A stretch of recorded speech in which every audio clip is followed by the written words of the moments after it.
Good afternoon, everyone, and thank you for joining us on today's Paraton's Mission Transition podcast. I'm your host today, Brian Acton, part of Paraton's Military and Veterans Program team. So today we're going to be covering leveraging your LinkedIn, social networking for job searching. So today I have a full crew with us, our full military and veterans team, and we're joined by a guest today, Logan Runyon, part of our operations team, is going to run our Mentimeter interactive questionnaire here at the beginning shortly. So we'll go ahead and kick this right off. So since I'm already talking, I'll go ahead and introduce myself. My name is Brian Acton. I've been in talent acquisition approaching over 25 years now. I need to update a little bit. I've done it across the board, across the Department of Defense, federal government, contract and corporate sectors. I've been with Paraton 4 years now, or 5 years, almost 5 years now. And I'm also a veteran of the Marine Corps and the Army. I've transitioned twice, both horribly, but I was able to figure it out. So hopefully we can provide some tips and tricks today to help some other folks get through it, whether you're a transitioning service member or a veteran and just looking to really increase your job search here this afternoon. So without further ado, I'll go ahead and push it off to Jeff. Jeff, go ahead and introduce yourself. Hello, everyone. My name is Jeff Carson. I am also a retired Army veteran. Been transitioned now probably almost 17 years. I specialize in transition outreach, partnerships, basically attracting veteran and military spouse talent throughout different industries. I've been at Paraton now I need to update as well, almost 8 years now. So Dang. All right. And so excited to be part of this podcast today. And we'll pass it on over to Brent. Appreciate it. Thanks, Jeff. Brent, go ahead. Give us your intro. Awesome. My name is Brent Buffington. I've been with Paraton a little over 3 years. I am a retired Army veteran as well. And I've been doing talent acquisition for about a little over 10 years. And like I said, I've been with Paraton for 3 years, and I've been with the military transition team for about 1.5 years now. Absolutely love it. So that's about all. Appreciate it. Thanks, Brent. Logan, we'll go ahead and let you do a little introduction as well. We don't have you on the slide here, but feel free to do an introduction. Let the folks know who we're talking to. Hi, everyone. Welcome. My name is Logan Runyon, and I'm on our talent acquisition operations team at Paraton. Love getting to work with our military and veterans team. They're terrific. And looking forward to kicking things off with a quick Menti quiz, as Brent mentioned. Appreciate it. Thank you so much, Logan, and thanks for joining us today to knock that Mentimeter out for us. So today, what we'll be covering, so some key insights and takeaways from today's podcast. How it's going to work. We're going to do about an hour here of content delivery. Then we'll go into an hour of straight up Q&A with 3 of us on the line here. So you can ask any and all burning questions you may have that you'd love to ask a talent acquisition professional. So we're going to start off a little bit about why LinkedIn still matters in 2025 as we're approaching 2026. Profile power, why having a complete and well-detailed profile matters. How to build a strategic network, what it looks like, and understanding what those connections mean. And we're going to talk a little bit about connection etiquette guidelines and how to engage meaningfully so you get some responses on some of these platforms. Talk a little bit about LinkedIn job search hacks. And then we're going to talk about virtual and in-person career fairs and networking events, and really how to really get the most bang for your buck as you're attending some of those events. So what I'll do now is if everyone would love to participate, have your phones ready or a browser ready, because we're about to put a QR code up so you can, we're going to ask some questions. So we'd love to have everyone engaged and answering some questions with us. It's related to today's podcast. So absolutely participate if you can. So Logan, I will stop sharing and give you the deck. Awesome. Thank you, Brian. You bet. All right. My screen doesn't come through, but I think that we will be good to go here. See, you already got the wreath placed in the background there. Right. Hey, a little bit ahead of schedule this year. I'm just doing what I can. One decoration so far. That's how you got to do it, right? Good stuff. Well, we'll go ahead and let you kick it off, Logan. Thanks. All right, perfect. Actually, let me go back for just a moment because we want to make sure that everyone's got the opportunity to open the QR code. So here we go. So if you have your phones out, have the camera open, you can access the Menti with this QR code, and we'll give everybody just a moment to join before we go any further. And it's isn't there a code as well for folks that are online? Right. At Menti.com, you can put in this code Oh, up there, top, I see it up there. 74198082. Gotcha. All right. We'll just leave this up for one more moment. Yeah, good stuff. Let some folks get in there.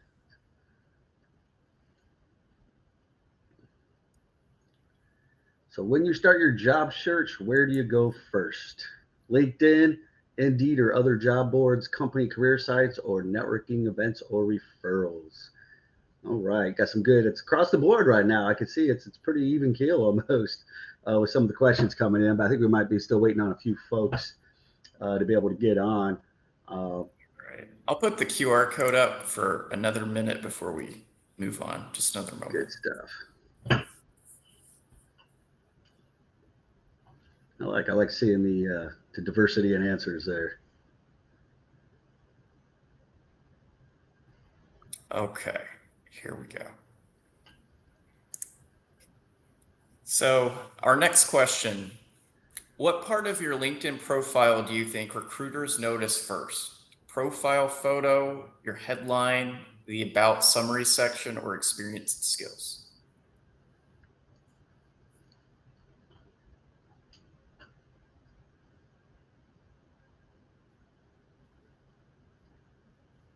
Yeah. Nice. Profile photo, headline, about summary section, experience and skills. I look at a lot of LinkedIn profiles. All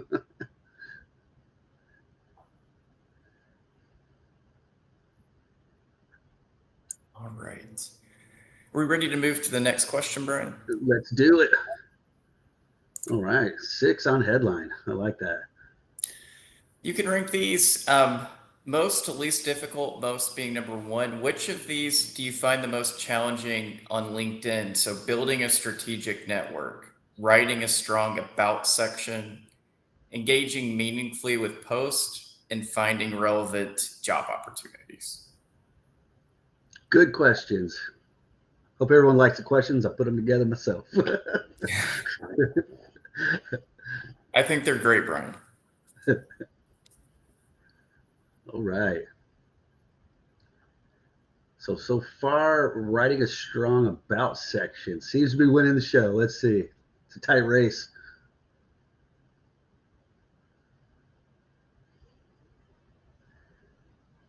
Wow. It's a little closer than I thought it was going to be on all that. Pretty close. Very nice. So it looks like writing a strong about section might be winning here, huh? Last question. If you were attending a virtual or in-person career fair tomorrow, what would be your top priority? Meeting recruiters from target companies, practicing your elevator pitch, handing out as many resumes as you can, or learning more about different industries or roles?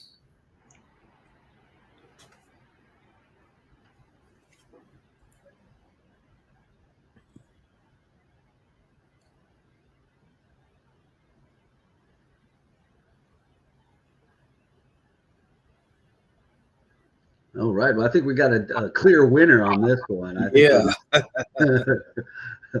meeting recruiters from target companies definitely is the spot, huh? All right, Brian. I will stop my share so the team can have control back. Well, I appreciate it. Thanks for doing this for us today, Logan. Thanks, Logan. Of course. Thanks so much. Absolutely.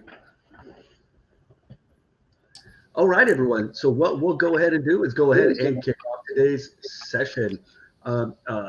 So what we want to talk about is why LinkedIn still matters in 2025 and why you as a career professional, whether you're in the job search or just maintaining one to advance your career over time or create industry relevance in that sense. So, as of right now, as it stands, 90% of recruiters use LinkedIn regularly to source candidates. And what we mean by source candidates is folks like the three of us who have done these types of things previously is we get on LinkedIn and we put in various search parameters, and that's how we're finding candidates on there, right?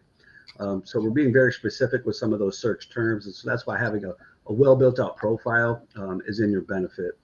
And what we can tell you though is 77% of us rely on LinkedIn more than any other platform for recruiting, because LinkedIn has over 950 million users worldwide and more than 58 million companies listed.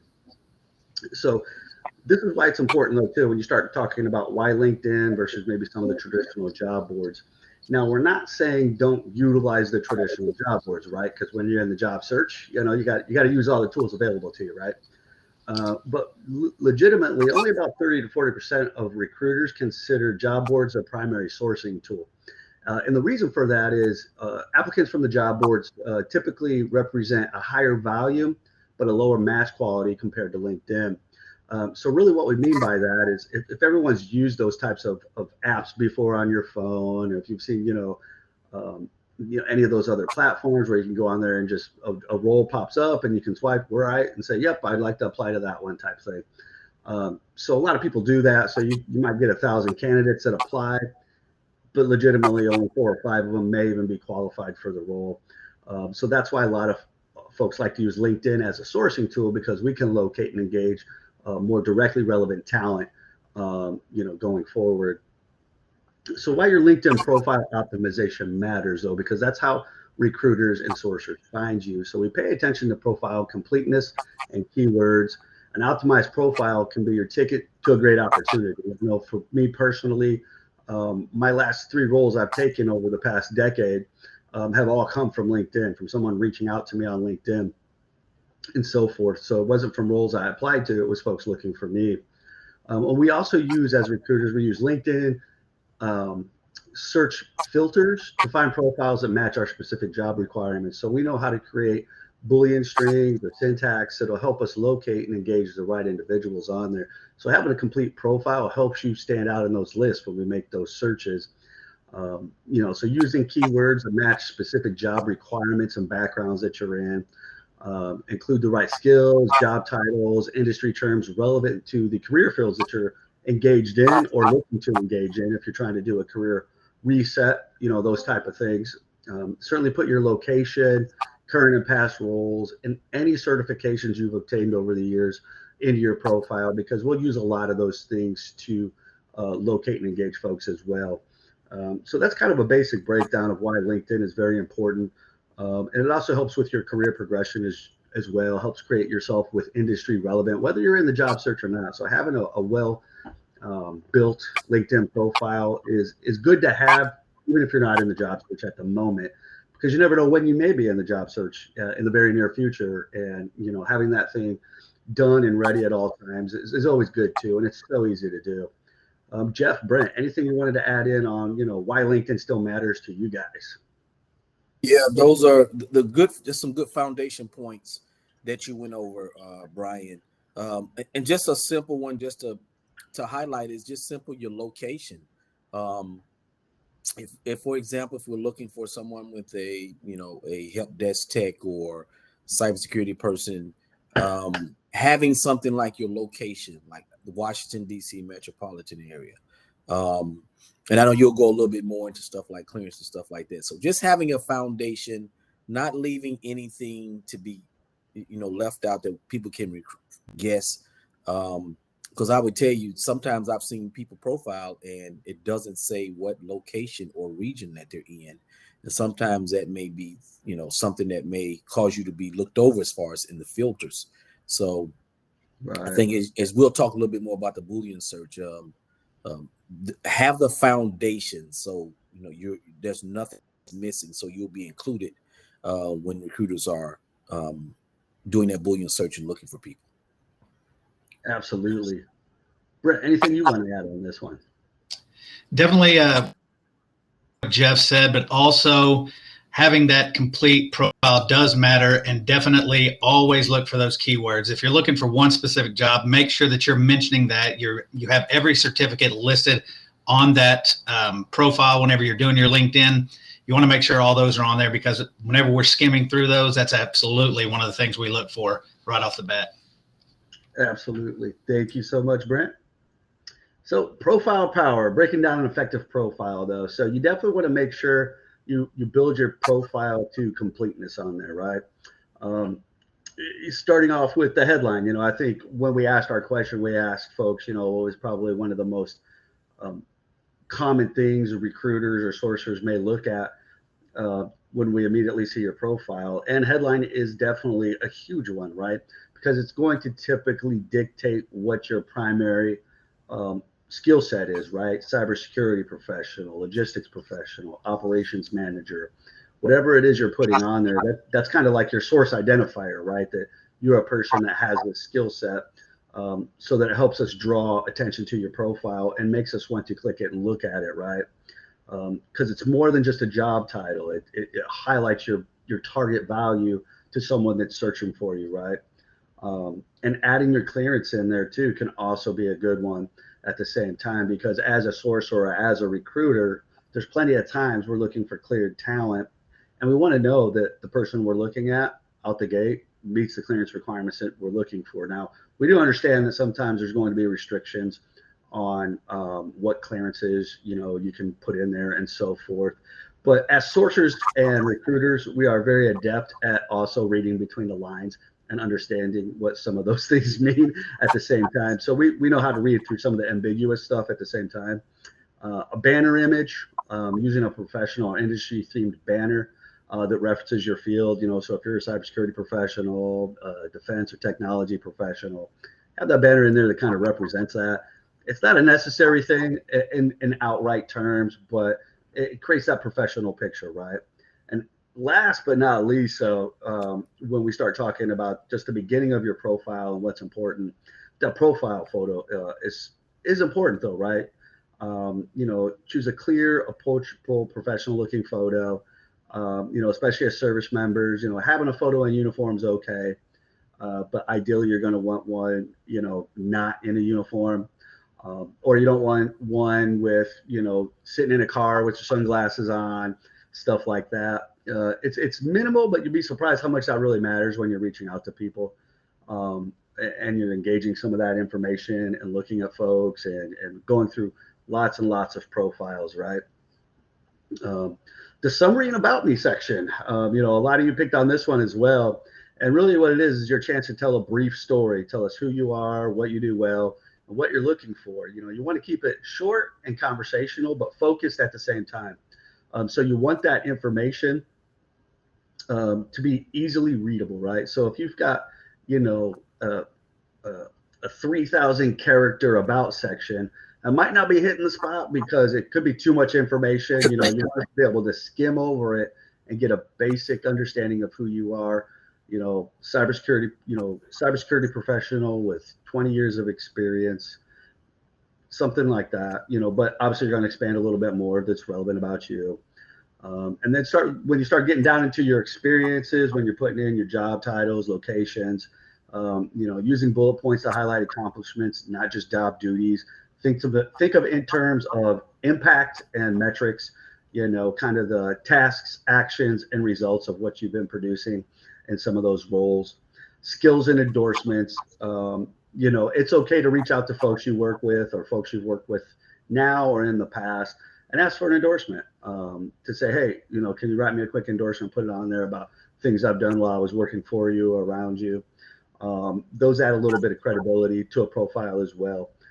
Because, really what we're looking for is we want to make sure we're reaching out to an actual individual, right? I think we're all aware of the, those third-party phishing profiles and stuff like that. So those add credibility to your profile at the same time, when you add in those endorsements and recommendations from previous colleagues, right? And as Brent mentioned earlier, in the last slide, licenses you've got or certifications. Once again, highlight security clearances, any technical credentials you've got, CISP, Security Plus, CYSA, PMPs, Scrum Masters, or any specialized training that you've received that is relevant to that career field that you're in, right? And I say relevant to that career field you're in because I know a lot of us that have served in the military like to put every course we've ever been to while we served in the military on there. And that's not necessarily relevant information. While it's great that you've been to all these courses, you don't want to put, NCO development courses or stuff like that because it's just not relevant. And majority of the people out here that haven't served in the military might not even know what some of these courses really are or what they mean, right? So that's a quick breakdown of profile power. And with LinkedIn, it also does give you a profile completeness indicator at the same time to let you know if you're building a good, powerful profile. So definitely feel free to be expansive on your LinkedIn as well. There are sections and areas where you may not want to put as much information as possible, but when it starts coming to some of your backgrounds, being expansive isn't necessarily bad because you want to make sure you're touching on keywords and relevant experiences that are focused to the jobs and or career field that you're in. Jeff, Brent, anything you guys want to add on this one? Yeah, Ryan, on the headline, one of the things that really stands out is that headline. That's probably one of the most important pieces of your LinkedIn profile. And the more expansive that you detailed it, as far as certain keywords, for example, you have highlighted here TSSCI clearance. Now, I've had people that have told me at one point in time that you shouldn't put your clearance on your LinkedIn profile, and that's totally up to you. But I would tell you, in the age of, especially if you're in the arena of cybersecurity, and you're in the DoD space, adding your clearance is definitely going to separate you from maybe hundreds of thousands of other people that chose not to. So if you go a step further in your profile, and list your clearance, when recruiters, and I can remember doing a Boolean search needing someone in, a cybersecurity engineer that needed a TSSCI. That was one of the things in my search that I put in there, the word cybersecurity, maybe a certification, and that clearance, because if I didn't put that clearance in it, it could mean the difference between, 4,000 profiles that came up in my search rather than say 300 that chose to put their clearance in their profile. So it's important to put things like your clearance in it. Just for my opinion, I know some people are hesitant to do it, but I believe that simply putting your clearance in your headline is beneficial to you, especially if you're actively searching for a job. Absolutely. And, of course, you always want to be cognizant of those, nefarious actors, nefarious profiles. But you can probably be pretty good at picking them out, though, at the same time. Yeah. You know bad actors, they'll start asking some, intriguing, questions that sound a little odd. But I tell people all the time, if someone reaches out to you and you feel like someone's trying to, some bad actors, as you say, Brian, you can always jump off LinkedIn and use email. You can contact each other. You can verify the name of the recruiter, the company, if they're working for that particular company. There's ways of you if you're not sure if this is a bad actor or not. But I would tell you, in this day and age, if you want to separate yourself from the pack, you definitely want to include your clearance in your profile if you're actively searching for a job. Very good. Thank you so much, Jeff. One other thing, Brian, I don't know if you hit on it, but as far as that title goes, you definitely want to list PMP on the end of it, MBA, whatever, like all of those things that you see on the back of somebody's title. You always want to make sure you list those on your LinkedIn as well. Yep. Yes, sir. Thank you, Brent. So what we wanted to cover real quick was just to make sure everyone kind of had at least a baseline understanding of what the LinkedIn connections mean, right? Because you'll have first degree connections, second and third degree connections. So we wanted to cover at least a brief overview to give folks an understanding of what those mean to you and how they affect us as recruiters, right? So a first degree connection is pretty much about as basic and simple as you can get, right? I reached out to Jeff, sent him a connection to add to my network. He accepted. Now we are first degree connections, and I can message Jeff and see his full profile at any time, though. So it doesn't require me to have some special LinkedIn account to be able to message folks or anything like that. That's the top of the line connection. That's what you're looking for the most, if you will. Secondary connections would be these are friends of your connection. So now I've reached out, I've connected with Jeff. I'm able to talk and interact and engage with Jeff, see his full profile on LinkedIn. However, Brent then, if I wasn't connected with Brent, would now become a second degree connection if he's connected with Jeff. So if Brent's connected with Jeff, I'm connected with Jeff.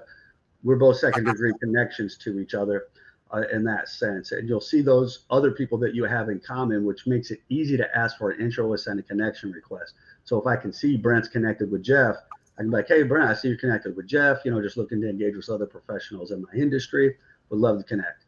And then I become a first connection with Brent. So third degree connections, though, these are friends of friends of friends, or groups too. So it gets a little convoluted on this one, but basically you can still be third degree connections with folks like in your groups. So if you do the LinkedIn groups which I highly suggest being a part of, so if you're a transitioning Army service member, there's a transitioning Army service member group. There are Air Force groups, Marine groups, intelligence professionals groups, cybersecurity professionals groups, where you connect into those groups, and you can also become then third degree connections to lots of people, right? So that's where you can also become visible to recruiters, right? Because when, say, Jeff and I or Brent get on there and do a search for folks that we're looking to fill for roles, first degree connections will typically pop up first, right? And then second degree connections, third degree connections, then folks you're not connected with at all would be the last to show on the list typically. But it's also going to be weighted a little bit on what my search string is going to look like at the same time. So that's why having, a good amount of first degree connections and second degree connections is going to be very beneficial for you. But we'll also talk a little bit about how to strategically build some of that though too, right? So that your network's working for you at the same time. Anything you want to add on the second and third degree connections, Jeff, that I might not be touching on? Yeah, I would say they're all important. So even though they're, even when you're talking about the second and third degree, third level connections, eventually they may be beneficial. So never overlook a connection at any level. A connection today may be beneficial to you 6 months from now if a position becomes available at that particular company, right? That you can reach back out to. I tell people all the time, especially those that I speak to a lot of transitioning veterans. It's like, okay, you could be 6 months out and you may not be actively looking for a job, but you're just building your network. And then as you become closer, say you're 45, 60 days from transitioning, that's when those connections come into play, where you find opportunities and you find out, hey, I'm already connected to this young lady or this guy. Let me reach out to them for a position I recently applied for and ask for assistance or ask for some feedback and so forth. So they all, what may not be beneficial today will be beneficial in the long run. Absolutely. Brent, any additional thoughts on this one? No, Jeff pretty much hit that one right on the head. Good stuff. Good stuff. All right. So building a strategic network and why it matters. So building your network shapes your visibility and credibility. And really what it does is really help determine who sees you and how they can see you, how often they can see you, and increases your relevancy to, a lot of folks. So a strong network can obviously lead to referrals, recommendations, and inside opportunities that aren't always posted publicly. Now, that's how a lot of things work, right? Because as a contract company, we might be looking to fill some roles that we necessarily haven't posted yet, but we have a pending need though. We know we're going to need to hire someone in a particular role or have a group of roles come available that we're going to need to hire for. So we're preemptively recruiting for some of that work. So that's where that can come into play, where you become part of those inside opportunities that aren't necessarily posted out there. And why that can be very beneficial to you though too, because I think we all know in today's candidate market, it's a heck of a market out here, right? So if you can get that insider opportunity where we might only be talking to 2, 3, 4, maybe 5 people, your chances of being able to land that role significantly increase when you're only competing with 3 or 4 people that we've actively sourced versus if you're competing with 80, 200 people that have applied to a role, right? And also, LinkedIn's algorithm favors engagement within your network. So what we really mean by that is when you use LinkedIn and you create engagement on LinkedIn, you like posts, you share posts, you leave comments, maybe you create some content. And we'll even talk about how to do that, the easiest way possible. But your algorithm increases, right? So your visibility increases. So, when you start looking at 3 of us, we're actively involved and engaged on LinkedIn all the time. So you may see posts from us come up very regularly because the algorithm says, hey, these fellows are real active on here. Let me show you their content because people are engaging it, right? So who to connect with strategically, though? Obviously, if you served in the military, you have a lot of people you should already be connected with, right? If you have it, you're dropping the ball. Let's get it. So, former colleagues, folks you worked with, and why that can be important to you too, because if somebody transitioned 2, 3, 4 years ago, they're probably working somewhere now, though, so they've had a chance to figure something out and get some focus on some things. So connecting with those folks are going to probably become a little industry relevant connection for you then too, that can also give you a referral, also leave you a recommendation on your LinkedIn page, those type of things. So certainly former colleagues, supervisors, or partners who can endorse you and your work efforts and offer referrals to you for on that same point. Certainly peers and professionals in your desired field, though, right? So when you start looking to maybe search out some people and you've got companies you're looking to work at, if you're looking at Peraton and you're a cybersecurity professional, your logistics, operations, supply chain, you name it, finding folks that work at Peraton with those career titles are definitely people you want to engage with, right?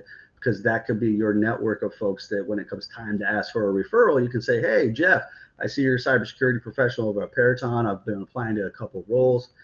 And then we're going to talk about connection etiquette, but that's where you're going to say all the information that's required in the connection request for a referral so that individual has what they need to be able to do a quick referral for you. And also recruiters and talent acquisition professionals in your target companies or industries are really looking for those folks though too, right? So when you start thinking about that, that's the basic way to start building that network strategically and fast, because folks like to connect with folks that have that similar interest at the same time. I.e., if you look at veterans, who do we like to connect with, right? You go to any VFW and drop a war story, you'd be there for 3 hours. So,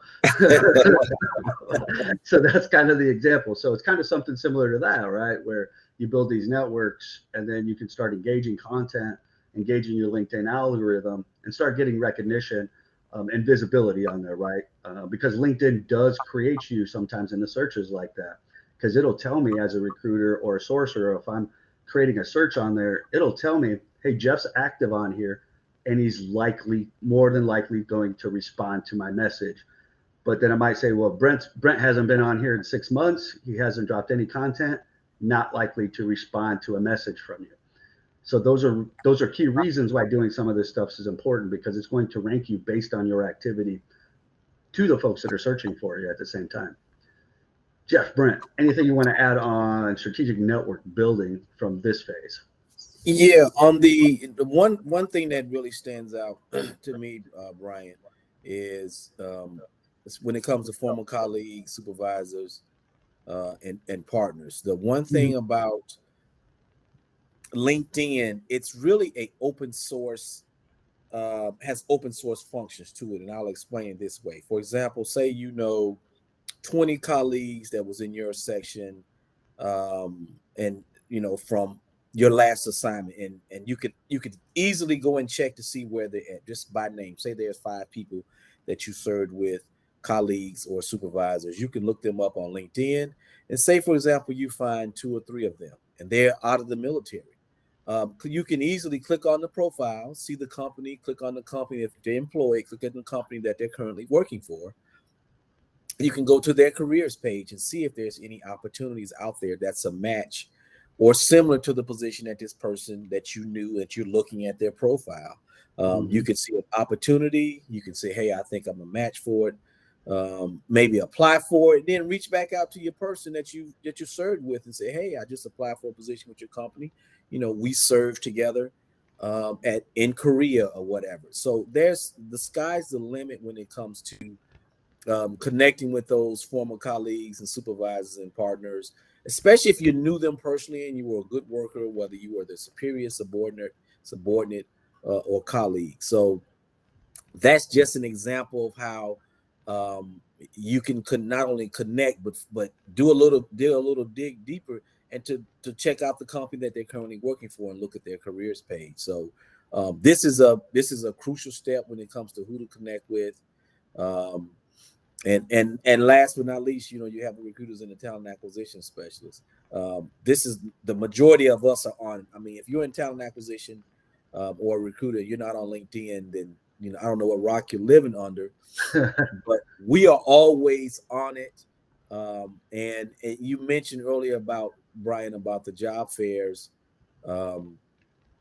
about recruiters. The number one, matter of fact, we did our survey. The number one important thing about if you're joining a job fair is to connect with recruiting representatives. That was the number one when we did the survey. So you definitely want to keep those people in mind daily, the recruiters and talent acquisition professionals. And me personally, as long as your profile is complete, I'll likely accept your connection. And to kind of caveat what you just said though, Jeff, about meeting recruiters, because it was out of my brain until you said it, was while at career fairs, the number one thing was to meet recruiters. Well, I can tell you that between the three of us, when we're at career fairs, we do a lot of career fairs, we do a lot of in-person events. I can tell you that probably 10 out of 10 times that we talk to someone, the first thing we say was like, let's connect on your LinkedIn. Yes. You can do it very simply by the phone. It literally takes 10 seconds to connect to an individual via your phone on LinkedIn. You go to that top bar, it'll bring up a little QR code looking thing. You click that and it's going to say either scan one or give someone my code. Bam, you got it right there. And I can tell you, Jeff and I and Brent do this consistently. Yeah, it's almost better than having a business card whenever you have that QR code, because I can hit that QR code and then, hey, if you have any questions, if you see any open positions, definitely hit me up. I'll do what I can, move it, get that resume in front of the right people. So absolutely, that QR code is a lifesaver. Like I said, because we don't do business cards for the most part.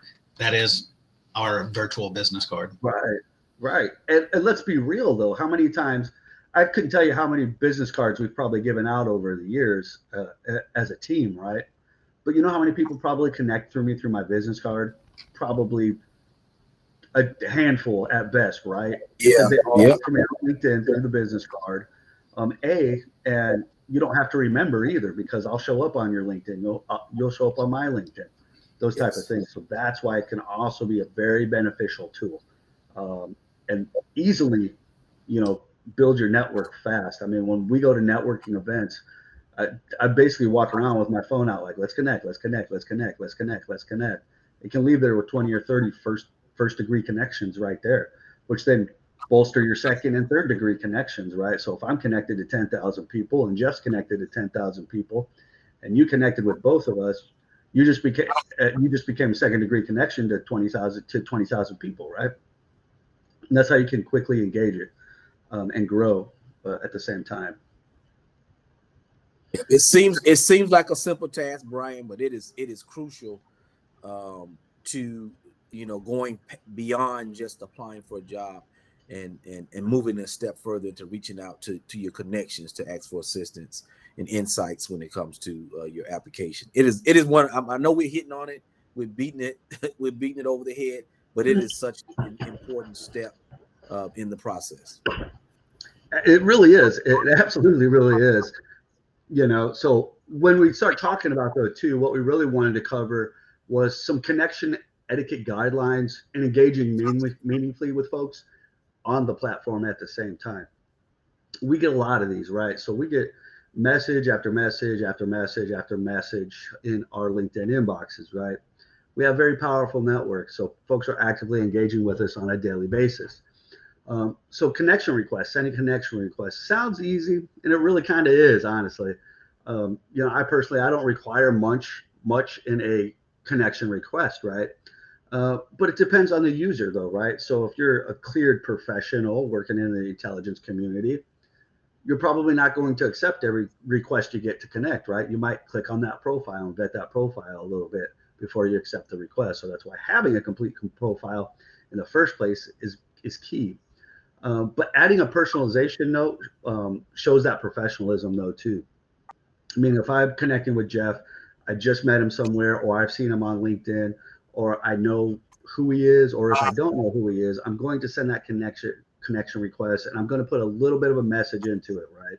So as an example, folks that connect with us all the time, hi, my name's Jeff, or my name's Brian. I'm transitioning into cybersecurity, looking at your work at, Peraton. I'd love to connect and follow your insights and hopefully connect in the future type thing. It lets me know why you want to connect with me. Chances are, for me, I still click on just about every profile that asks to connect with me to make sure it's relevant to what I need in my network, those type of things.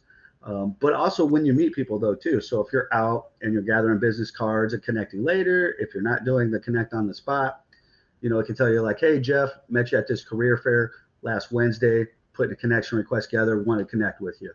Perfect, too easy. But mentioning why you're connecting and wanting to share that connection is great and it's key. But one thing you do want to avoid in an immediate connection request is asking for jobs immediately, and focus on building that rapport first, right? Because I couldn't tell you how regularly we'll get an email or an inbox on LinkedIn that says, hey, my name's Jeff, here's my resume. Let me know what jobs you got that I might be a fit for. Right? Sounds kind of simple, right? But you can imagine when you've got 20, 30, 40, 50 people a week that are saying, hey, Jeff, here's my resume. What you got? I don't know. We got 1,000 jobs, man. I don't even know what your qualifications are yet. So it's not as simple as a request as it probably sounds, right? So on the back end of that, how it comes off to, talent acquisition professional says, hey, I didn't want to do any of the work. Here's my resume. Can you do the job search for me? No, we're not going to do that. That takes time and effort, right? We all know that takes time and effort. So yes, you are expected to take that time and effort to do that job searching, right? So engaging meaningfully though too. We'll Brian, also to add to that as well, if you've met in person at a job fair and you guys had a discussion about a requisition, about a position you've applied for, how you might be a fit for one of our opportunities, I would tell you one of the things you mentioned on the profile, man, if you have a picture, many times I'll open up the profile, as you mentioned, Brian, before you accept the connection. And now I can connect not only your name, but when I see a picture with a profile, I'll be like, okay, I remember speaking to this young lady or this guy yesterday. And it helps me connect the dots and say, yep, I did tell this guy I was going to follow up with him or her. So simple things like pictures, and people get hung up about, whether they should put their picture on it for whatever reason. It's a connection as well. It's always good to have a professional photo of a civilian attire, like Brian mentioned. But for me mentally, when I see, okay, we talked about, a cyber engineer position I applied for, and you were going to follow up with me. And I click on your profile and I say, I did tell that guy I was going to follow up. I see his picture. I remember talking to him at the job fair today. So it's a small thing, but it's an important thing as well. And we do the same thing whenever we are reaching out to different people and recruiters and because in many cases we network sometime at job fairs before and after. We meet recruiters next to us and we connect. We see pictures as well. Yeah, he was next to me at a job fair. So pictures, if you look at it from that aspect, they are important. They help to connect you. And it's having a good professional profile is a good thing as well. It really is. It really is. We've got to get through a couple of these. Getting short on time already. So engaging meaningfully, really wanted to talk about the impact of what engaging meaningfully on LinkedIn means. Is we're really talking about building your presence and your algorithm, right? Because the algorithm is important on LinkedIn for you. So when you're liking, commenting, and sharing posts, not only does it help you stay visible in your network, and within your connections, it also boosts your algorithm, right? So when you're actively engaged, you're putting content out there, you're getting some likes on it, that kind of stuff. Your algorithm starts boosting. So you might do that a little bit now and then. Maybe you share a post of something. You know, I put out a post today on LinkedIn about today's Mission Transition podcast. You know, you shared it, say you liked it, you shared it. Maybe you didn't get a lot of likes or shares on it after the fact. But what happens when you continue to do that kind of stuff, or you leave a little thought in there too, like, hey, you might want to think about joining this today. When you shared it, what happens over time is your algorithm starts increasing. So where you might only get, you know, 2 or 3 likes, maybe a share on it or something like that, it starts bumping up over time, right? So that's the biggest one, is really engaging that algorithm. And certainly leverage your veteran networks and alumni. I know we talked about it in the building your network strategically, but absolutely please join those veteran and career interest groups on LinkedIn. There's a lot of information and roles that get posted in those groups. Using the LinkedIn alumni tool under your school's page, if you went to school, you know, got a degree, you can use that as well, and also find veterans that went to the same school where they're working at now, or you can also create those connection requests, you know, to ultimately ask for a referral at the end of the day, because that's kind of really what it's about, right? So moving on down. So LinkedIn job search hacks, you know, certainly using the job filters. You know, this is after you built this wonderful, beautiful looking profile. You got the most professional looking photo on the planet on there. You're good to go. You started building your network. Now we're going to use some job search filter hacks, right? So definitely narrow your search by location, experience level, security clearance, company size, and more. So when we start talking about searching for jobs, though, when you're in the search box, you know, once you're going to put some of those filters in there, how are you searching for jobs? You know, are you always searching for jobs by job title, you know, or do you use skill set sometimes, or skills within your skill set? You know, so those are things you can do though too. So not every company is going to call it an operations manager or an operations program manager, but you may be looking for roles with PMP, logistics, you know, so you can use those type of things and use parentheses in those when you create those words. And what that's going to do is also give you roles that might not have that exact title in it, but have your relevant skill set, so that you can find some more roles that maybe don't have as many applications on there as well. So using those keywords, you know, keeps you aligned with the job description, right? And has you kind of thinking like a recruiter, right? How am I going to look for roles? I'm going to put in skills that I'm looking for, not necessarily just job titles. So say I'm looking for a systems engineer, I might use systems engineer, but I'm probably going to put 3 to 4 other search terms in there. Systems engineer with Network Plus certification, and you know, whatever some of those other certifications are on there. You know, I can't think of them off the top of my head, but we're going to use some of those other search filters, right? Because if I just use systems engineer, what am I going to get? As Jeff mentioned earlier, I'm going to get 10,000 hits, right? So the same thing's going to happen to you when you're searching for a job. If I just put in systems engineer, you're going to get 10,000 hits, right? So you're going to use those to help narrow your search terms though too. So you're getting more relevant roles to what you're looking for at the same time, because you don't want to apply to 5,000 roles, right? Setting those job alerts, right? Because when you start talking about being a candidate and applying to roles in today's job market, if a role's been out for 2 or 3 weeks, you can probably forget about it. They're probably deep into the hiring process or have already conducted several of interviews. So applying at that point is probably going to get hard to get bumped into that system if they're already past the review phase and then they're in the interview phase, possibly doing some offers, those type of things. So setting alerts helps you get on top of the game, right? So that helps you be one of the first people to apply within the first 24 to 48 hours, right?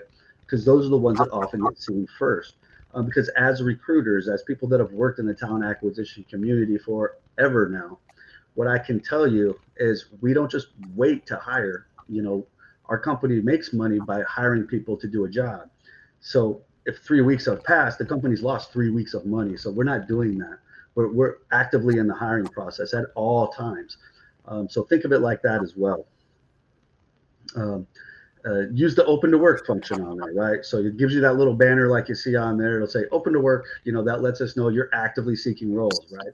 We do see that on our end. If I'm searching for folks, you met the requirements, your first, second, third degree connection, or wherever you're falling at in there, I will see that banner that says open to work, which will tell me this person is probably going to reply to me regardless of where they're at on LinkedIn. As far as it tells me they may not reply, but if you got that on your thing, because it falls off over time, I do believe.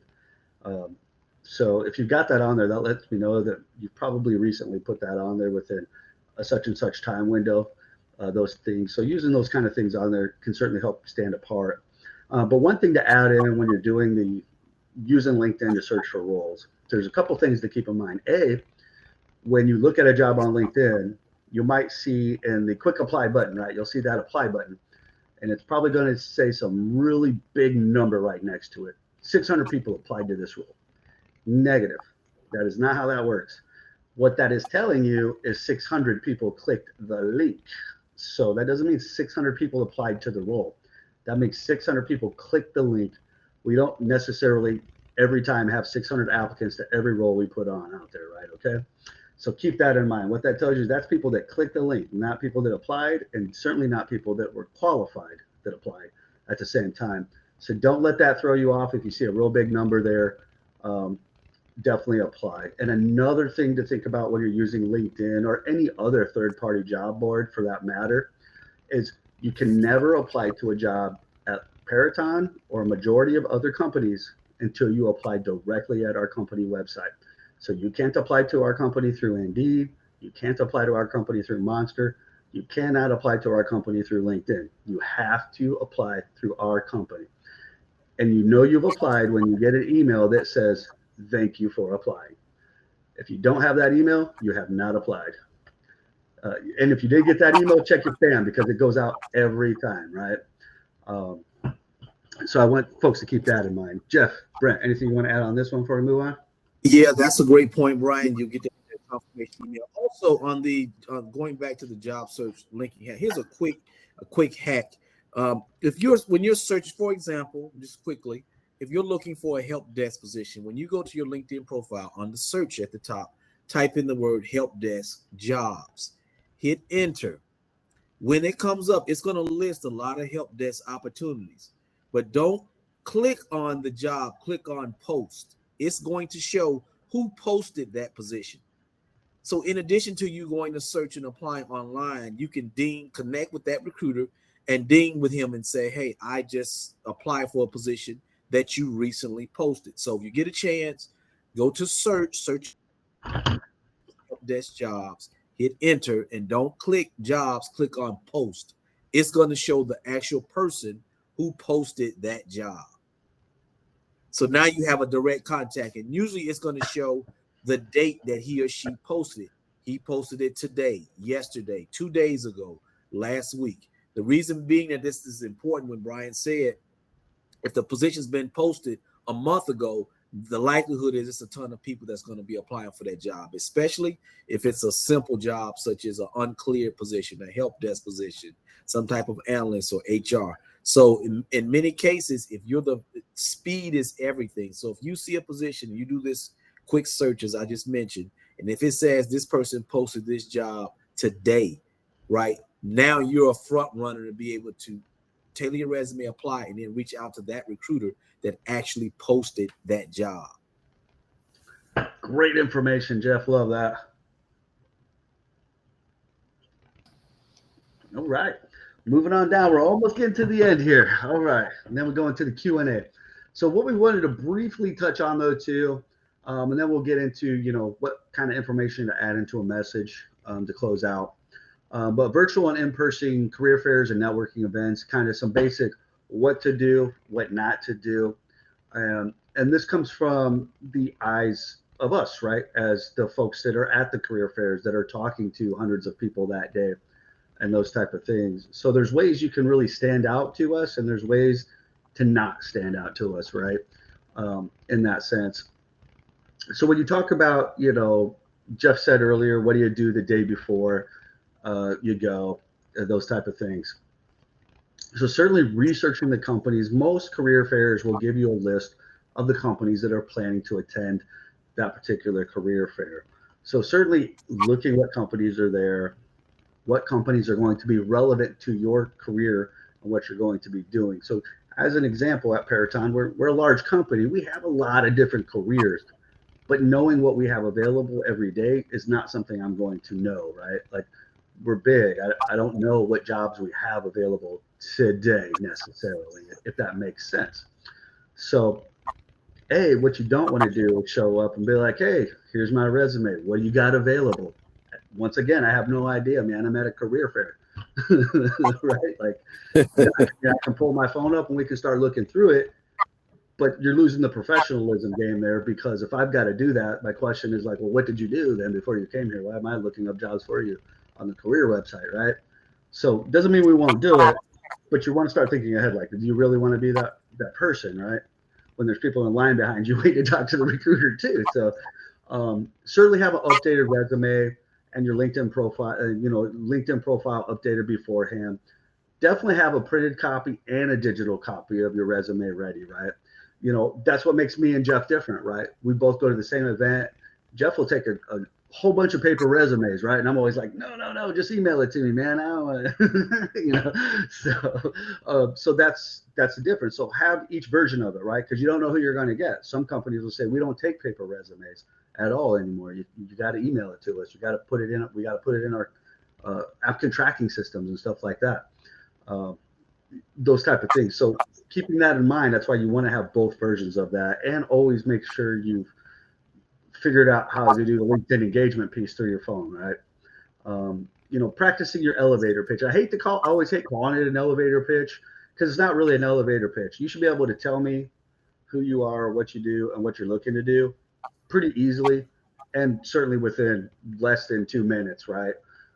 We say looking 30 to 60 seconds, but that might not be realistic. I got it. We get that. But it shouldn't take you 15 minutes to tell us either if you're in a career fair, right? Because you want to keep it direct and to the point. Why are you standing here in front of me?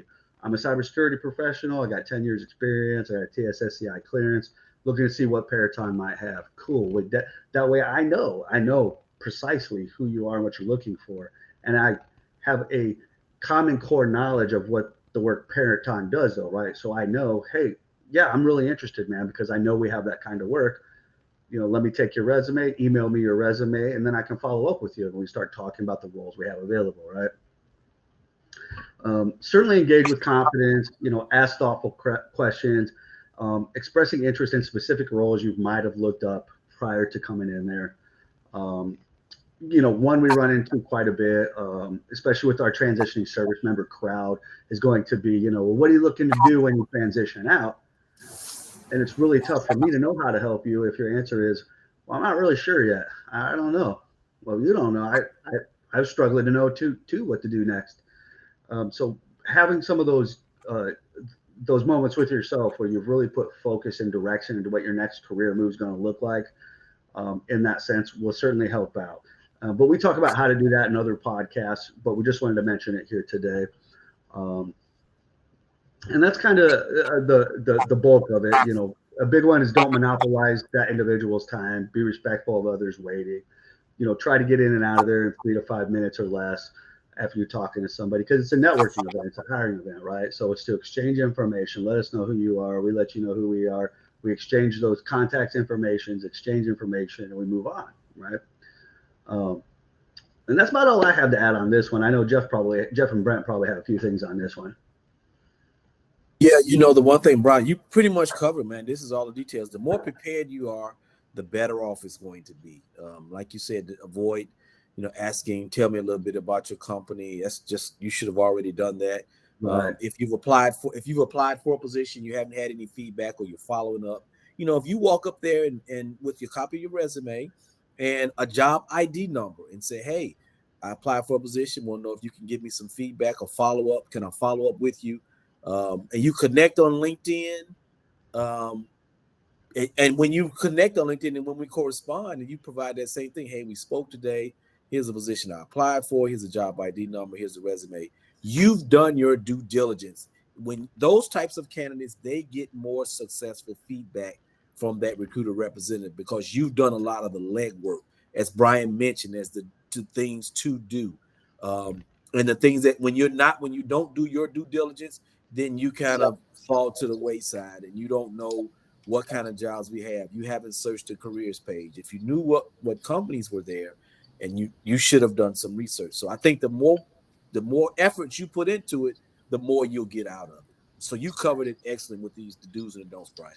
And you really said something that kind of sparked my memory too, was, probably one of a signal for those of us that do a lot of events, and it's not just us, it's every person that does events all the time, is you can always kind of have a base signal on a candidate if the first question they ask you when they walk up and be like, so tell me what Peraton does. Yeah. Okay.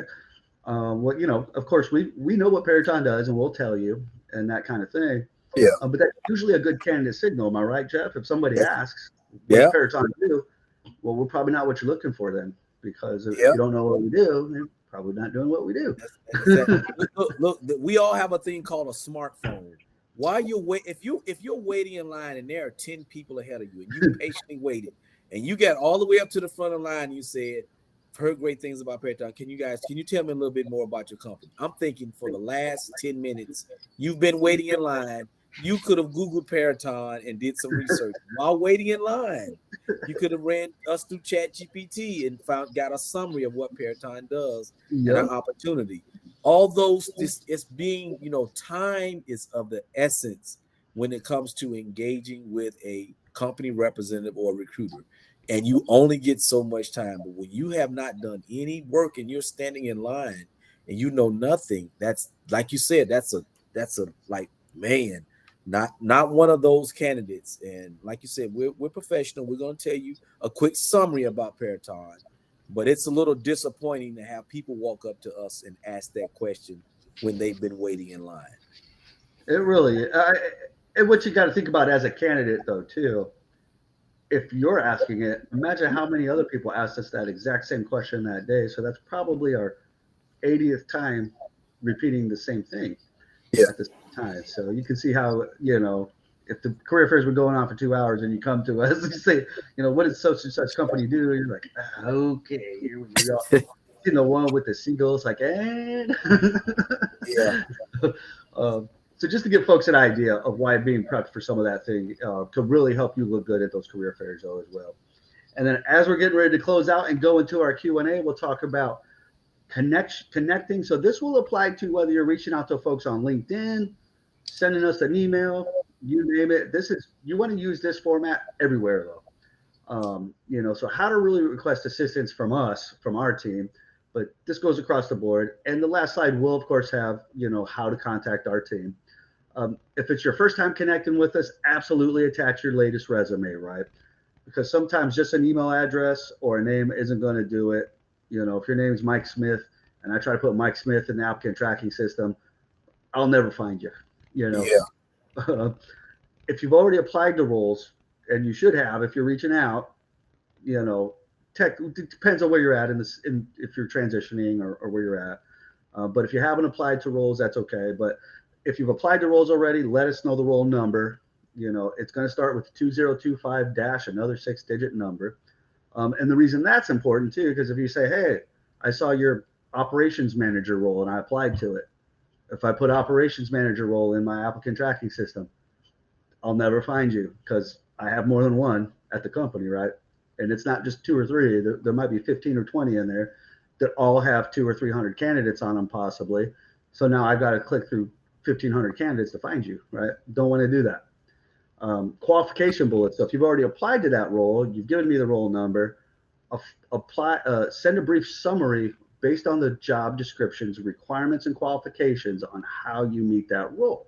So if it says cybersecurity professional with 10 years of experience, you're going to take that, copy it in there, tab it over and say, I have 15 years of experience in cybersecurity doing such and such with the Department of Defense or whatever. But you're going to go down if there's more on there. Absolutely allow time for a response. You got to give at least 48 hours on a business. Sometimes we're on leave, we're on paid time off, or, you know, we do sometimes really heavy event weeks where we might be gone 2, 3, 4 days of the week. Jeff especially, Jeff's all over the place. Yeah. So you probably have to give me 5 days to respond. You know, so Jeff, you gotta give a little bit more time than some, you know, but it kind of really depends, you know. So you're gonna want to be cognizant of that when you're reaching out to folks. But of course, if a week's passed, absolutely send another follow-up email. Because that puts you back on the radar, right? And so forth. And, you know, it's a professional courtesy for yourself. If I haven't responded back, you know, hit me back up. Let me know, hey, yeah, reaching back out. Haven't heard anything back. And last but not least, as we said multiple times now, avoid asking for available positions. If you're sending a resume, ask them what jobs you're qualified for. I might respond back with some basic information about using our job board, but I'm not going to spend 2 hours searching the job board for you. It's just not going to happen. And so I hope everybody likes my meme on there, though, too. I actually made that myself. That's a good one. because the frustration is on your side, and we always want to make that clear, right? So if you're frustrated that you're emailing all these folks and not getting much responses after today's session, hopefully maybe some things went off and you said, actually, I could probably do a better job on how I'm engaging folks to increase the response rate, right? Because I guarantee there's someone on this call that's sent an email to someone, say, here's my resume. Let me know what your company has them qualified for, right? And I say that because I think all three of us have probably been guilty of it at some point in our career, right? Yeah. And that type of stuff, though. So I pretty much say that concludes today's information session anyway. So we're getting ready to jump into the question and answer phase. So we're going to open this wide up. So folks, feel free to add any questions you might have into the chat box, and the three of us will do our best to answer any and all questions that pop in there, whether it's about LinkedIn or anything else in the world you can think of. I try to keep it some kind of career relevancy here. So as you can see, Military Connect at Peraton.com is how you can reach out to our team in totality. But I do see Brent did drop in everyone's LinkedIn profiles as well from the call. So absolutely connect with the three of us. Reach out to us on there as well. And of course, our careers page, careers.peraton.com, is where you can look at all of our careers and see what's on there. It's got a whole bunch of filters on there so you can find what you're looking for. We also have a military page on our careers site that's, our programs put a lot of time giving some feedback on and putting some information on there that'll have our previous recorded sessions of our Mission Transition podcasts as we cover various other topics. It also has an events calendar on there, though, too, so you can see all the events that our military and veterans team is participating in. And it also has a link, once you're there, to the Peraton-wide, what virtual career fairs and hiring events and other events we might be participating in, and so forth. So if you're looking to join in on some of those, you can see those at the same time. And what do we got? So Angela says, how much detail should our LinkedIn star details accomplishments be, and should we stick to the 10 years historical employment for Guard Reserve? Same time, a question, how much should we include after we civilianize it? It's going to be in the eye of the beholder, though, Angela, but the way I look at it is LinkedIn is your complete career profile, though, right? It's not a resume. So there's nothing that says keep your experiences limited to time frames and stuff like that. You're going to want to have your complete career picture on there, in my opinion, right? Now, the information you're going to put on is going to probably change over time as you career advance and career progress, because what you might have did 20 years ago is probably really irrelevant to much of anything you're probably doing now. But it establishes history, though, too. So I certainly say go back farther than 10 years, but try to keep the information as relevant as possible. I use myself as an example. When I was in the Marines, I was an infantryman, but on my LinkedIn, I did other stuff when I was in the Corps too. And my LinkedIn doesn't say anything about being in the infantry, because it's not career relevant to me in any way, shape, or form to what I'm doing now, in those senses. But, certainly open it up, try to keep to a simple format though. I'm a big fan of writing a brief section on every role about the role's basic role and responsibilities that you did in that role. A couple of sentences that cover that, and then breaking into some star bullets. Your situation, tasks, actions, and results that you can put on there, type thing. 100%. What about you, Jeff? Brent, anything? That's good. I mean, it's good. I would say this as well. You should always have some star stories already prepared. I know we're talking about the LinkedIn profile. We're not talking about adding those because you can't put everything on your LinkedIn profile. But if it's a particular area or industry or something that you think will come up when it comes to the field that you're pursuing, you don't necessarily have all of those on your LinkedIn profile, but it's good to have on the side to have star stories already prepared, just in case someone asks you about that situation. Yeah, absolutely. And I know even like on mine, I have because it'll let you add like links to it and stuff like that too to each experience. So like if you've got stories about you, while you were doing that role, somebody wrote a story about you, you can add the link to that story on there and stuff like that though too. Those are things I do because it's creating a storybook of my career, and it's more than a resume to myself.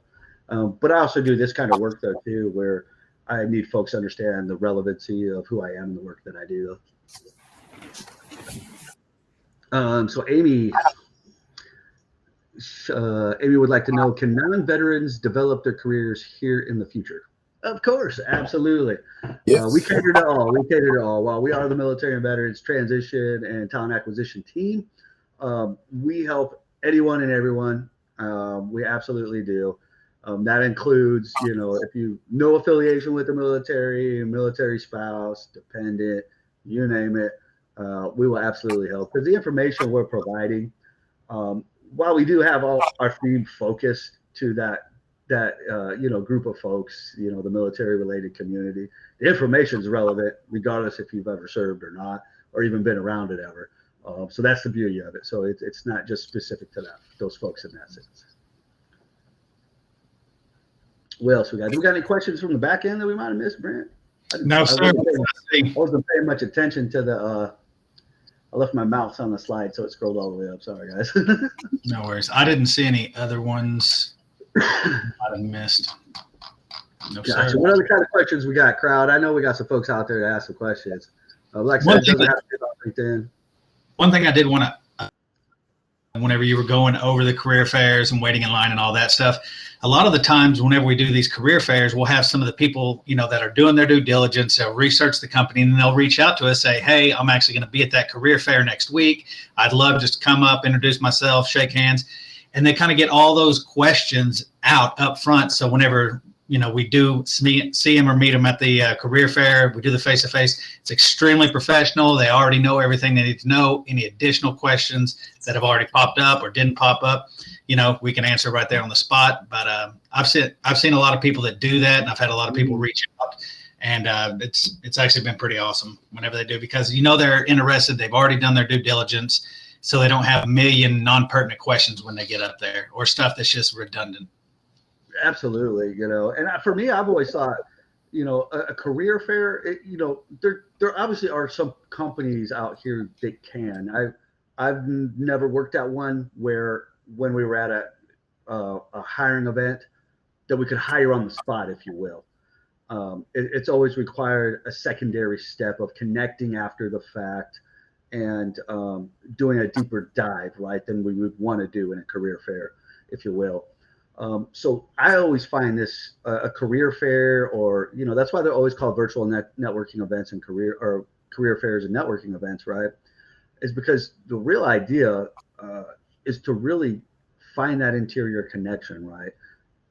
As you're there connecting with us, we've got your motive, right? Like, hey, I'm a cybersecurity professional. I've got a clearance.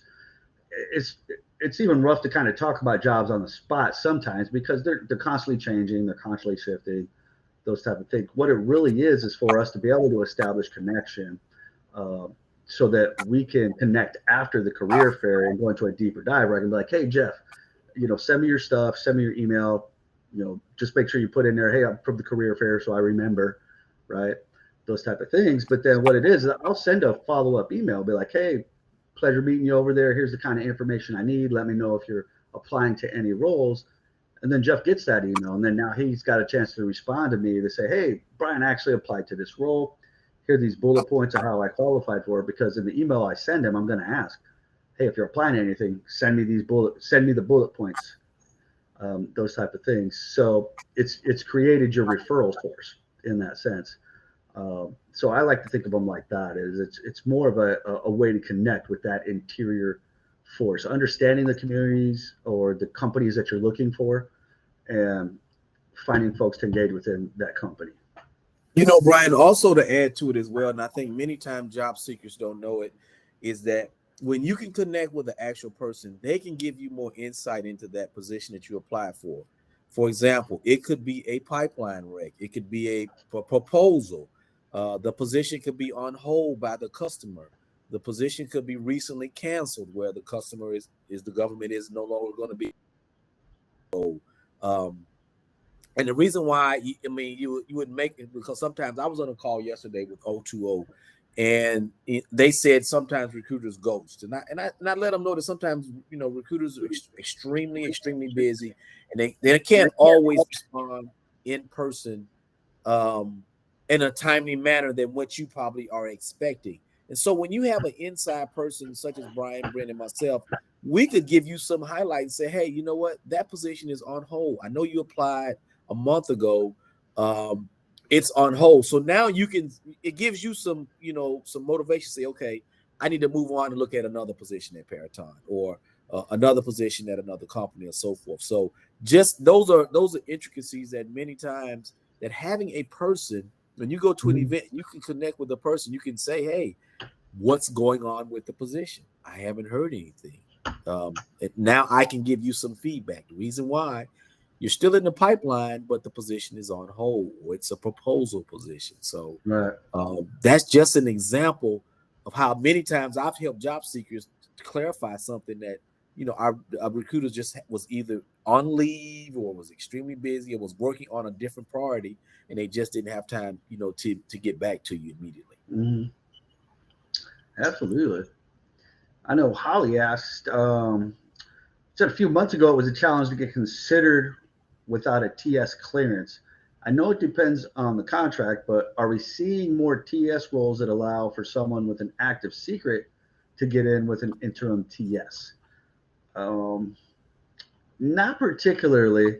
I know for most organizations out here, it's going to be kind of role specific or skill set specific, almost, if you will, meaning that candidate pool will typically determine if organizations are going to want to sponsor a clearance upgrade or sponsor a clearance outright, typically, right? Because if there's a robust candidate pool of TS cleared candidates in cybersecurity or something like that, if there's a robust pool of candidates for that, we won't sponsor the clearance, because it wouldn't make sense to, because we're going to have to wait 18 months to hire you, which is going to cost the company 18 months of income, or revenue from the particular role, versus when you see a lot of, say, straight government work. So the government itself might be able to hire you with an interim TS while they're waiting for it to adjudicate. But typically a contract company cannot. But it kind of depends. If you're in the interim line, it's been processed, you're just waiting for final adjudication. We can sometimes do contingent hires on that, waiting for it to come back, but it kind of depends on the role of the contract, etc. So it's kind of a tough question to fully answer, if you will. But it's not a common practice, though. Heather wrote, I know you mentioned the green open to work banner earlier. I've heard mixed reviews about including it publicly versus turning on the open to work in the background settings. I'm interested in your thoughts on that. I'm very private, so the idea of sharing this information publicly, social, makes me uncomfortable. Gotcha. I guess it's on you at that rate though, Heather. When you look at it like this, is your network's going to depend the power of it though, right? Meaning if you don't have a very robust network and you turn it on in the background, that means we have to be connected somewhere out other than me actually searching for you for me to ever see it in that sense. Yeah, that's a tough one. Because if you're very private, meaning like say you work for an organization right now and you're worried that if you put open to work on there, they're going to be like, why are you looking for work?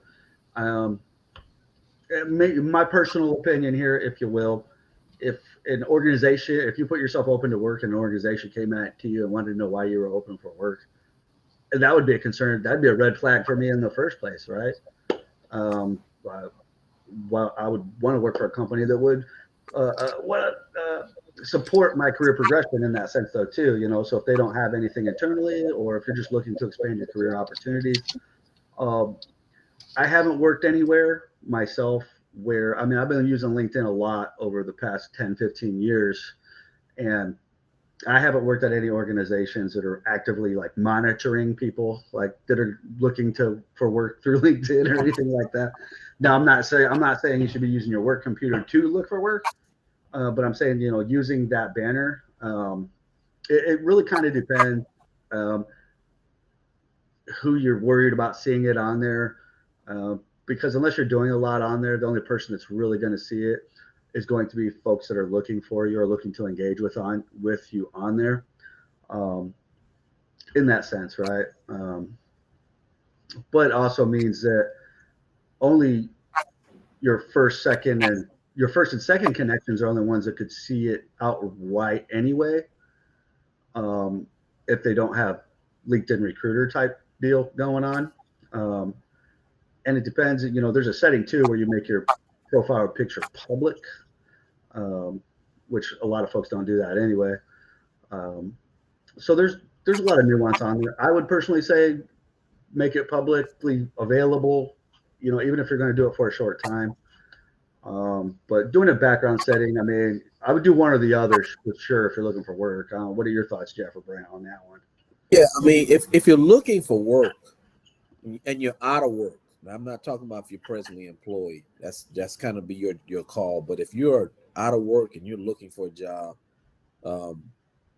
you gotta make it public so that people can see you and connect with you. And you know, I think that many times when it comes to privacy, and people are just hesitant when it's social media, but I mean, the technology and the things that we have today is everything is.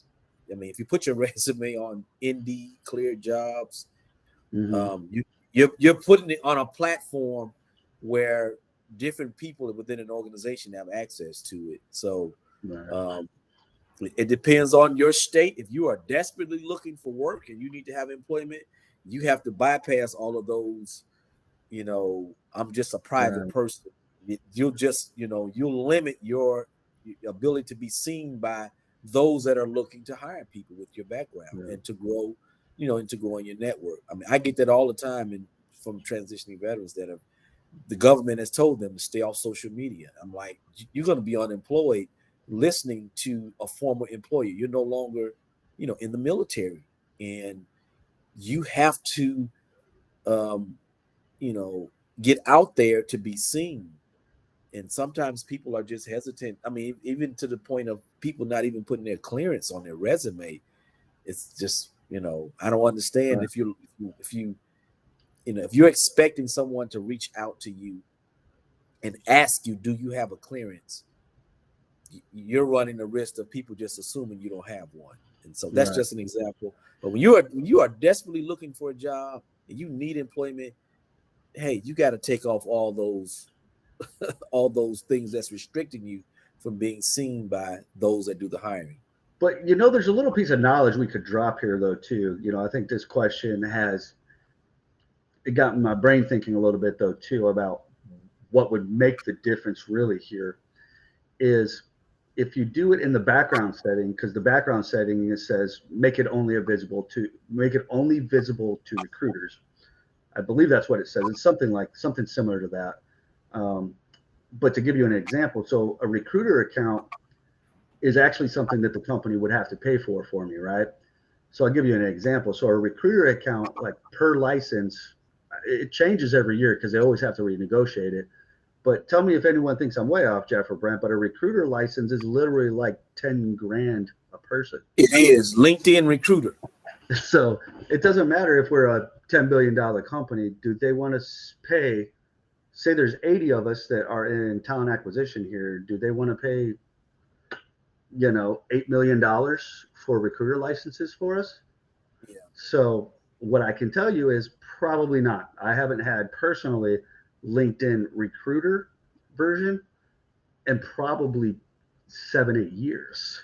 So, and I still use LinkedIn on a very regular basis. And I was a talent acquisition, sourcing, and recruiting professional without it. So, and I was still looking for people, but I would have never seen the banner because I don't have LinkedIn Recruiter, because they don't want to pay, millions of dollars for the organization to have it. That's true. So Yeah. even some of the It's other a mixed bag. Yeah, it is. And so, But if you're that private though too, and what I mean about, like, if I even try to read between the lines and it's a work related thing, on the privacy, you gotta do what you gotta do though, right? So if you gotta go private just because, the work, it is what it is. What else we got? I like Sean's question for sure. He says, is an AI tailored resume the norm these days? Do they not show lack of effort? Do they not show lack of effort to the recruiter, hiring manager? Boy, I could answer this one all day, probably. Me too, Brian. Go ahead. I'll let you go first. So an AI tailored resume, is it the norm? Well, I'm going to define that question a little bit, though. I'm going to add some layers to it. So yes, it is the normal these days, but what I mean by that is also using AI to make your resume better is fairly normal, right? Do you want AI to make your resume? Absolutely not, because it's probably not going to read like you think it's going to read on the back end, especially to folks that might not know your whole career background, right? But using AI to make your resume better is absolutely okay, though, in that sense. Because lack of effort, that's a mixed bag for me, though, too. As a recruiter, I've never looked at someone's resume and said, like, hey, used AI. I don't like it. It's lack of effort. Now, lack of effort in a resume is someone that has so little information that you just can't even tell anything about. You know what I mean? But if you've done your diligence, so you ran your resume through AI to maybe help pinpoint things, because when we write resumes, we understand our totalities of our experiences, right? But if I'm trying to write a resume as a transportation manager, but I've had multiple, especially if I'm getting out of the military, right? And I've had multiple different billets over the years, and I'm trying to make a resume that fits the longevity of my career, but keeps me in transportation management. I'm probably going to struggle to put 20 years of experience fully together, because I've had those different billets where I can use AI to say, like, hey, here's the information I've wrote. Can you make this be more transportation manager in totality, right? And then it's going to be able to tighten some of that up for you in that sense. And I don't think that shows lack of effort. I think that shows good effort, in my opinion. Yeah. Jeff, you got a big one. Yeah, on this. Absolutely.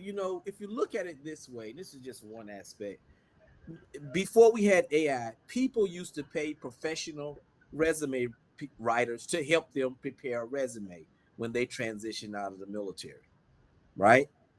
That before AI, that was the AI. Let me pay a professional that could formulate my resume. Now, when you're using AI, as Brian mentioned, we're not talking about falsifying your resume. We're not saying let AI create something that is incorrect, that's skills that you don't have. Right. We're not saying that when the resume is complete, if you're using AI tools and it's done and you go in and you edit it, it should be you. It should, if there's something that is not, you say, hey, I didn't do that, or I don't have experience in that, then you remove that. So you want it to be accurate, but using an AI tailored resume, let me tell you, from a recruiter's perspective, this is just me, it may be different, and I'm pretty sure it's the same with Brent Bryant. We appreciate that you organizing that, allowing AI to organize and to structure that resume so it can be easily read. It can be easily identified, your skills and your strengths and your qualifications. So when we push your resume forward for a position that you've applied for, you've increased your chances, right, of being selected. Because if you say you have all the minimum qualifications and AI has helped you form it and organize it and structure it and made it easier for a recruiter to read, you've helped yourself, you've helped the military veteran team, and you've helped that recruiter that's reviewing your resume. And I would even say you've helped the hiring manager, because now your resume is easy to read, and you've identified, and the AI have clearly organized and articulated your experience, probably better than you could have done it. Right. So in actuality, it's a good thing that you're utilizing technology. Peraton, we embrace people that utilize technology. If you'll notice, some of our background is strength, AI and machine learning. It's plastered all over what we do as far as when we support our customers.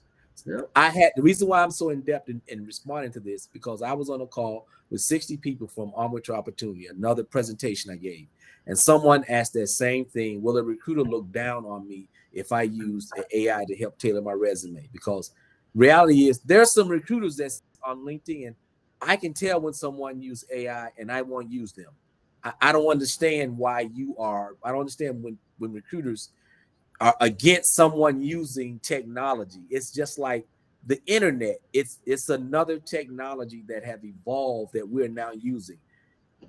In the 1990s and 2000s, we had the internet, we had Google, right? They're there to help you. So you have to embrace those things.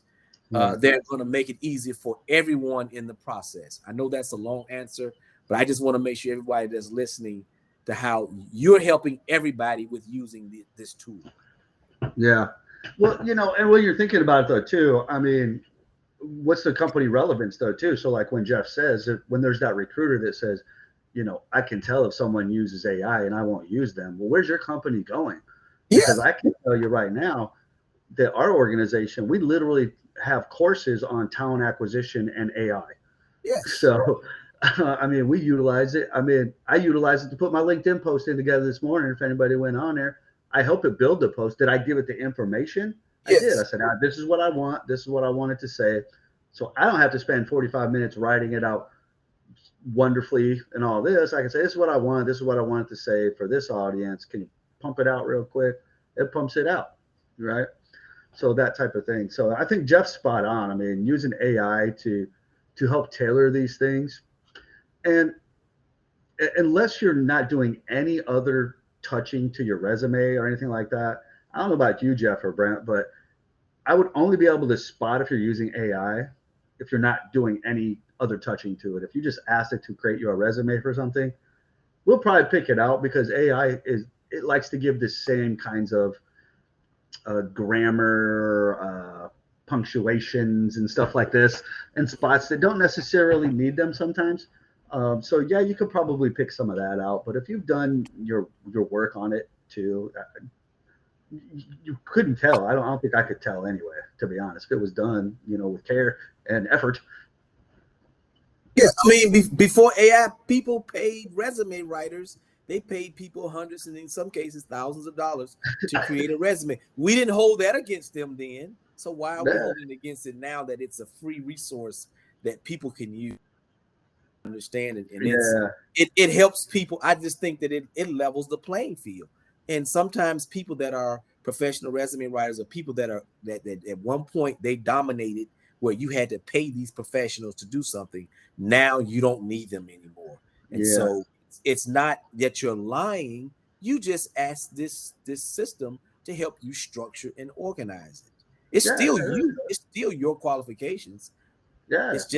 It's just easier to read. It's better for everybody. It really is. And I really think, Jeff, we've actually been at employer presentations and career fairs where, because me and Jeff and Brent, we're honest people when it comes to reading resumes. If your resume looks terrible, I'll tell you, like, this isn't a good looking resume. This is going to need some work, and I've had folks ask me, well, should I pay someone? And I'm like, absolutely never pay someone to do a resume. It's just going to you might have to take some weekend time, to give this thing some love and affection, but you don't need to pay someone $200-300 to write a resume that it just takes extra effort. It's not something you do every day. So it's probably going to take, it's probably going to take a weekend to run it through a couple of run throughs to get it looking, and sounding the way you want versus, we read resumes like all day, every day, kind of.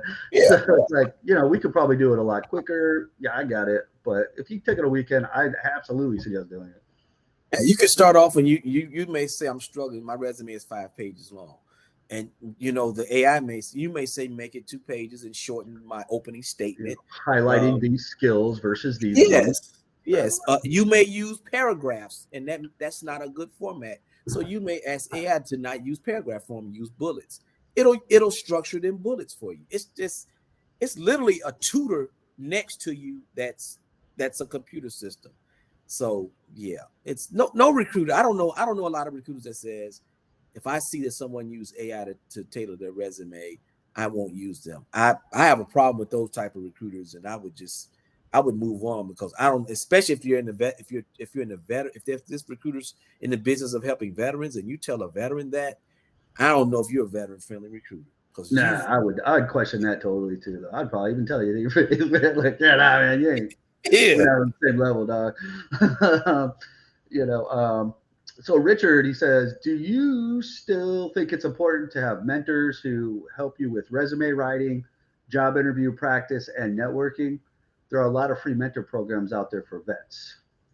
Well, good thing you asked that, Richard, because you're right here right now, right? Because we do it all, right? So we do the resume writing run, we do the job interviews. The next one, is that the next one coming up? It is. So our next one in December is on interview preparation, and we give a pretty wicked deep dive on how to do it, though, too. And it encompasses all the other mission transition podcasts we've done before that as well. Just a little plug for it. But yeah, I mean, there's some of them that are out there, though, too, Jeff, probably. What do you think, Jeff? Any on top of your head that you're thinking of? I know you got some of these partners that you're working with too that do this. Yeah, some of the most TAP offices will have. I can't. Nothing that comes off the mind that they have these different resources. If you reach out to me, I'll be able to pull them up. I know I have them somewhere.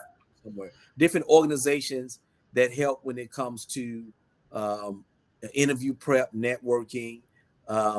What I typically do when people reach out to me, as far as I provide resources, like I may have a cheat sheet and give you some tips that I've created, some documents to say, hey, here, use this document.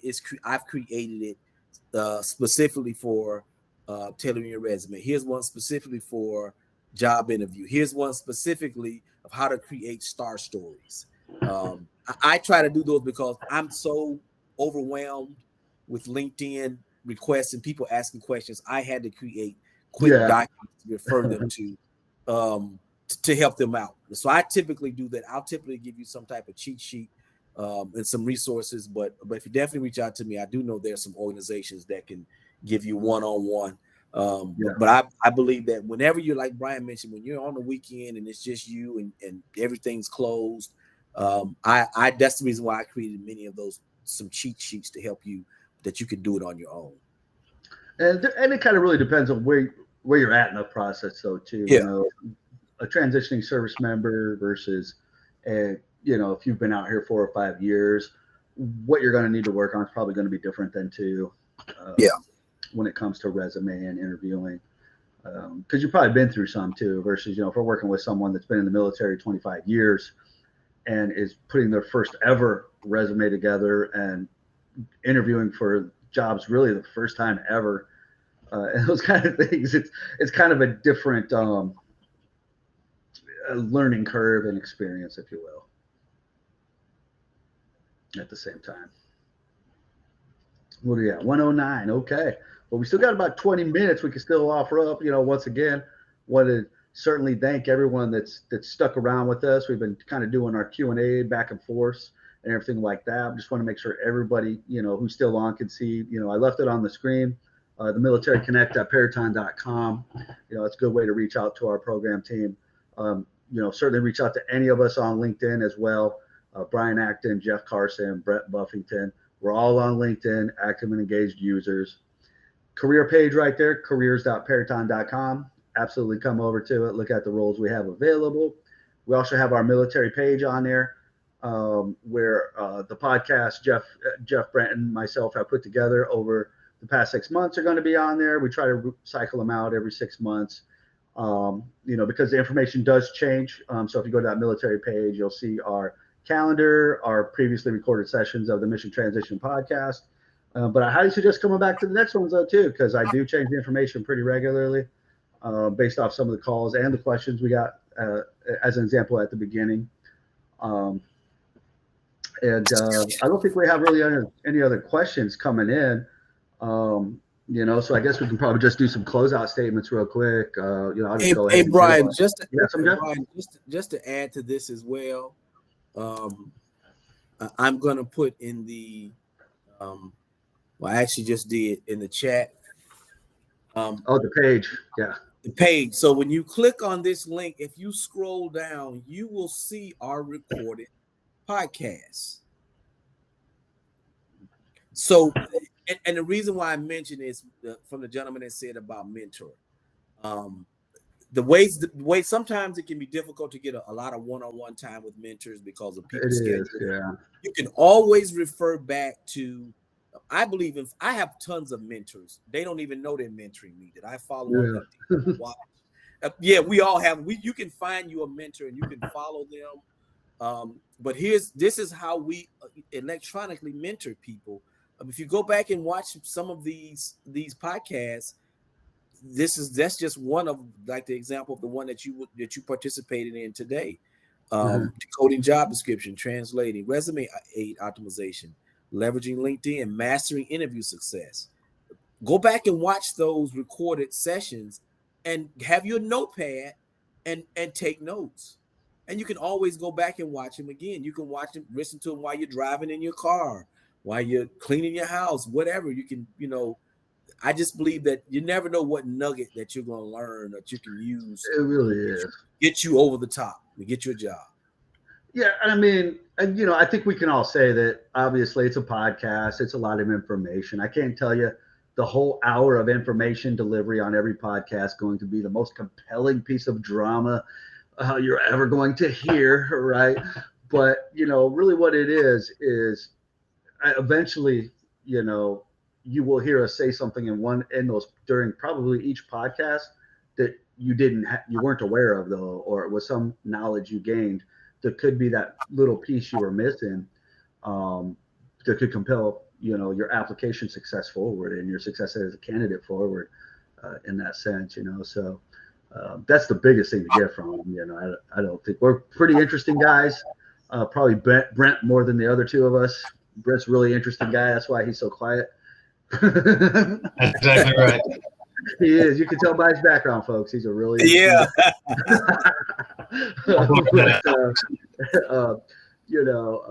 but I guess I'll leave with final thought then though too. My final thought, and then I'll let my team do theirs here. Final thought for me would be, if you're struggling right now, to find a job, you're not the only one. It is, it's difficult to be in the job market. It has been, but it's a little more than usual over the past probably 2 or 3 years. So if you're struggling, don't feel like you're the only one in this struggle, those type of things. That's why folks like us are out here to do the best we can to try to negate some of that, the madness of the job search in that sense. But you got to keep pushing through and doing things like this. If you came here today, that means you're doing the right things to try to propel yourself forward over the people that aren't doing these things though. So appreciate everyone coming in. Jeff, you'd like to do one? Yeah, one of the things is that always keep learning. One of the things about this process of getting a job, no one knows it all. It's a continuous learning, listening, finding blind spots, things that you just didn't know. We're continuous learners. We don't know it all. And this market, the way finding jobs, it changes technology. You always have to keep evolving. So what you learned, if you transitioned 5 years ago and you're currently unemployed, there's probably something that you probably need to learn, because we're all learners.